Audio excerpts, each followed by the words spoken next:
Thanks for staying with us. Now, tragically, millions of children all over the globe have become orphaned for many reasons: war, famine, displacement, disease, or poverty.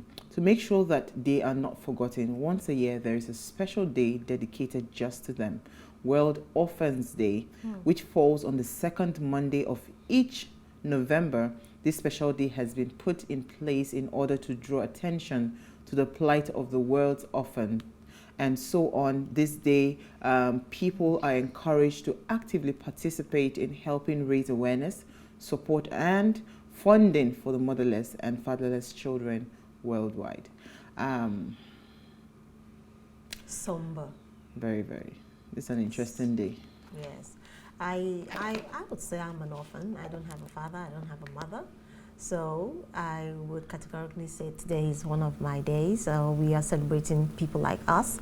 But my heart actually goes out to individuals who are actually children. You know, those that are actually children are the ones that my heart actually goes out to, not the adults per se.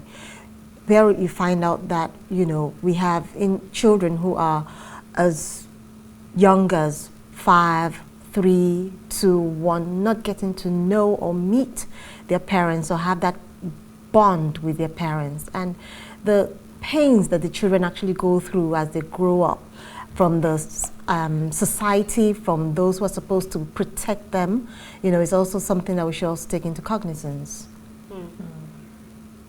What? It's an interesting day for me.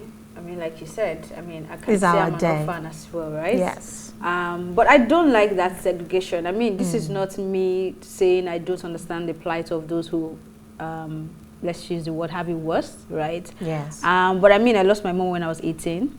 And my dad had gone like when I was 6 months old or thereabouts. You know? So at that point, it was just, of course, there's supposed to be the family structure, but we all understand what it is when your parents are not there and the extended family is more of like, you either fend for yourself or you're coming to become our maid, quote and unquote. Like, there are some families that are just amazing and they step in, and some are not just that way, maybe because they have their own responsibility and all that. And I feel like even older children that are orphans have their challenges that isn't recognized in the society. Like, there's a lot that comes with being an orphan, in terms of your acceptance, the way you see yourself. Sometimes you almost want to blame yourself for being the reason that you are where you are, when and the actual fact is not better. Your fault, right? Yes. And you begin to think about where you would have been if those support system you had was still there for you. So for me, whenever the orphan conversation comes up, yes, I understand that there are children out there who are in the motherless baby home, but I think there needs to be that recognition of people who are just in that bubble and kind of alone that need that support, you know. I agree. That's just it for me. So happy World Orphanage Day, or is it World Orphan Day? Orphan Day. Orphan Day. Yeah, Orphan Day. Interesting day. All right, so what did we find in the news? Elsie, can we come to you?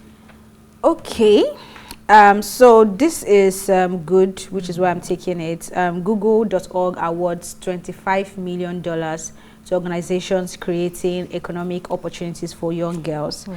So in March 2020, Google announced a $25 million Google.org Impact Challenge for women and girls to support organizations focused on gender equity, in recognition that the COVID-19 had put the economic future of women and girls at even greater risk.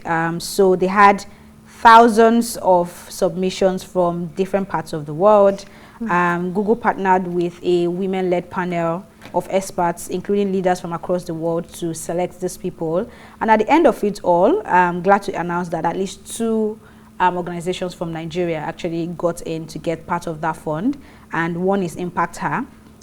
For them, through direct cash transfers, business, digital skills, marketing assistance, and mentorship in several languages, they incubate and support women-owned businesses. And then the other one is Women's World Banking.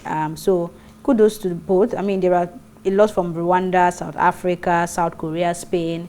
It's a global initiative, and those 2, of course, made the cut. So awesome. Shout out to Google for at least looking at women and girls and helping them sort of be inclusive in the digital age and also having opportunities to better themselves. So, absolutely. yeah, I just thought to mention that. Amazing. You see, over to you.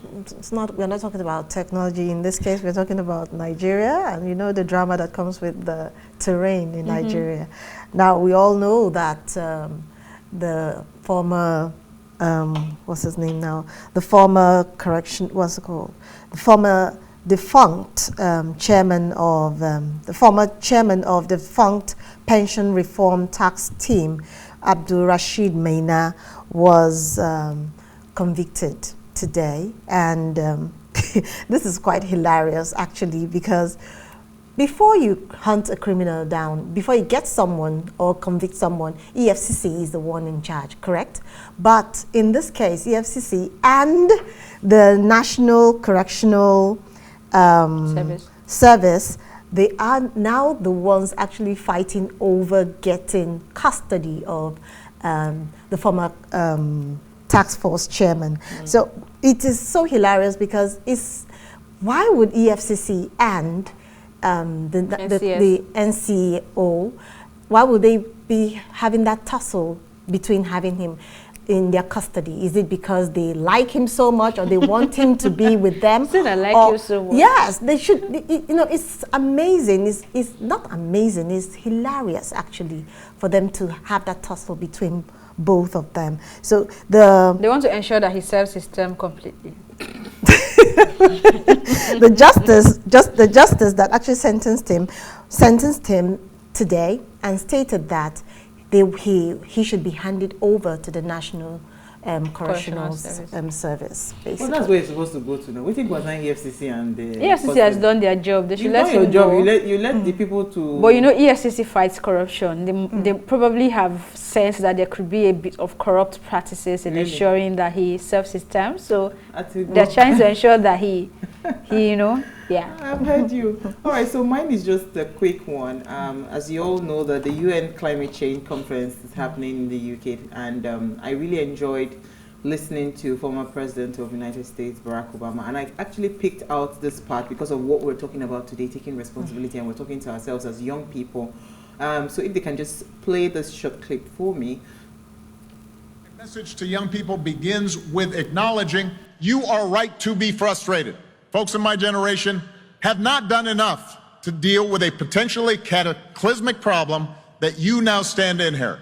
But I also want to share some advice my mother used to give me.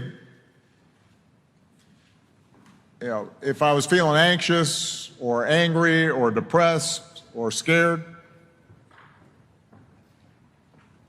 she'd look at me and she'd say, "Don't sulk. Get busy. Get to work.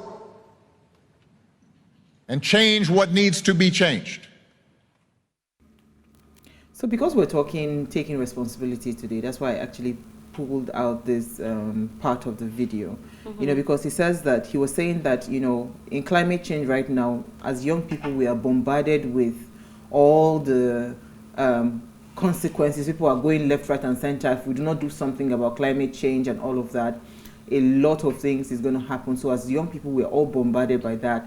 And thankfully, some young people are taking action. He was saying that it's not easy being young today, because it's like every single thing is on our head. And especially when we see the older generation not doing anything about it, and yet they're warning us that do something about it. So for him, he was just like encouraging us as young people, you know, just be the change, do something, don't sit back and don't fold arms. So I thought, since we're taking responsibility today, it would be interesting to have an idea of what we as young people can do for national transformation, and that's what we'll be talking about after the break. So stay with us, we'll be right back.